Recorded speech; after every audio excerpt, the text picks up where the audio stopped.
Welcome to the Librarian's Midnight Library. I'm your librarian, and the world has finally gone quite enough for a story. Today, we step into the warm, golden glow of the Hearthside Archive to uncover a tale of comfort. Take a deep breath, leave the world behind, and let's begin. In the village of Oak Heaven, where the chimneys always wore scarves of a blue smoke, sat a shop with no name. The locals simply called it the Yesterday Bakery.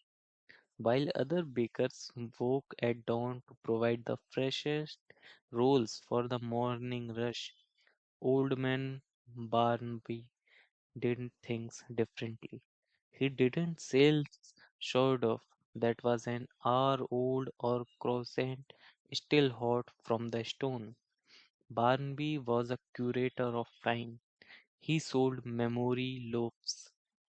The shop was filled with wooden crates, each labeled with a specific year: 1964, 1982, 1995. Barnaby didn't use ordinary flour. He used grains that had been dried in the sun of decades past and the water drawn from wells that remembered the rain of 1,000 different springs. If you wondered in feeling the weight of the modern world, Barnaby would look at you over his floor dusted spectacles and know exactly what you needed. If you ate a slice of the 1952 Rye, you wouldn't just taste the grain, you would suddenly remember the exact smell of your grandmother's sun dried laundry.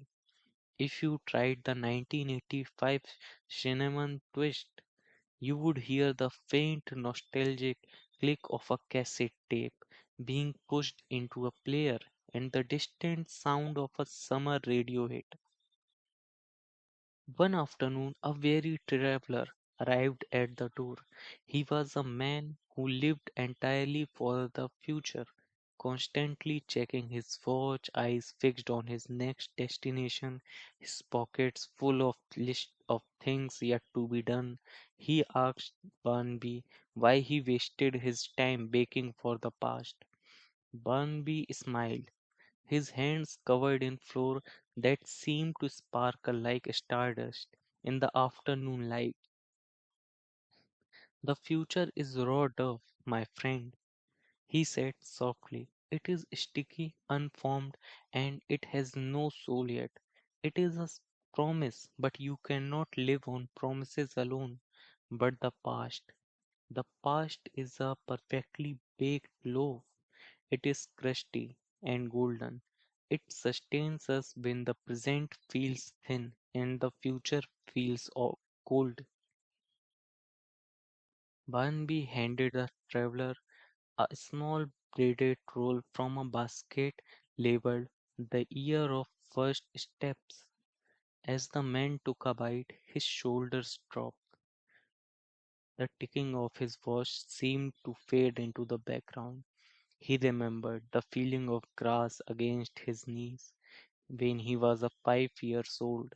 He remembered the taste of an apple picked straight from a tree. He realized that in his rush to get to tomorrow, he had forgotten the beautiful library of yesterdays he carried inside him. In Barnaby's shop, no one was ever truly alone.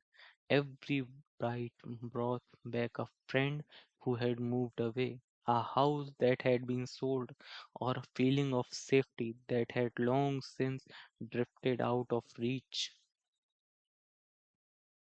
We keep a small loaf of Barnaby's bread here in the archive, preserved under glass. It never goes stale, and they say that if you lean in close enough, you can smell the exact moment you first felt truly at home. The meal is finished and the hearth has settled into embers. Thank you for joining me in the Hearthside Archive here at the Librarian's Midnight Library. If there is a recipe in your life that tastes like home, hold on to it tightly. It might just be a map. Subscribe to keep your place by our fire. Until the next midnight, stay warm and sleep well.